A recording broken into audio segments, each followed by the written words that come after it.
Les fermes de cacao doivent être établies dans des zones avec peu de vent ou dans un emplacement abrité.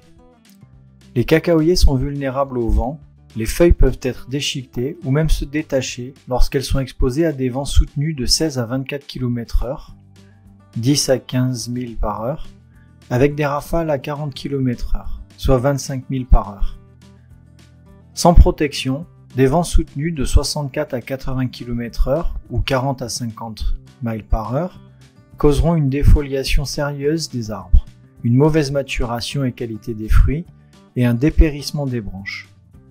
Les jeunes arbres de moins de 3 à 4 ans seront gravement affectés, mais les arbres sains de plus de 5 ans peuvent se rétablir entièrement des dommages causés par le vent, mais perdront la récolte de cette saison. Les arbres à Lahaina ont été entièrement défoliés par des vitesses de vent de plus de 160 km/h, à peu près 100 000 par heure, en août 2023. Mais après avoir enlevé toutes les cabosses, taillées et récupérées, il y a une récolte abondante qui mûrit en avril 2024, seulement 8 à 9 mois plus tard. Si votre site de ferme est exposé, même occasionnellement à des vents forts, il est fortement recommandé d'inclure des brise-vents dans la conception de votre ferme.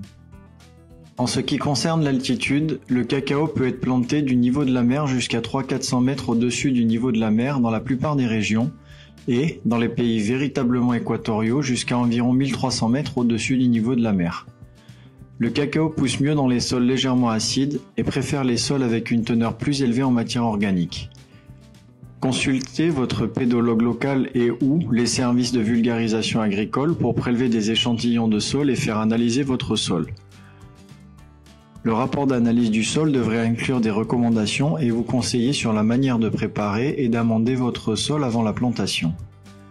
En ce qui concerne les précipitations, un total annuel de 1000 à 1500 mm, environ 50 à 60 pouces est suffisant si bien réparti, ce qui signifie que la saison sèche ne devrait pas durer plus de 3 mois avec moins de 100 mm par mois.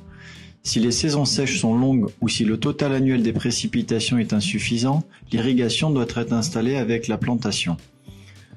L'eau d'irrigation pour le cacao est généralement distribuée par irrigation goutte à goutte ou micro-asperceur.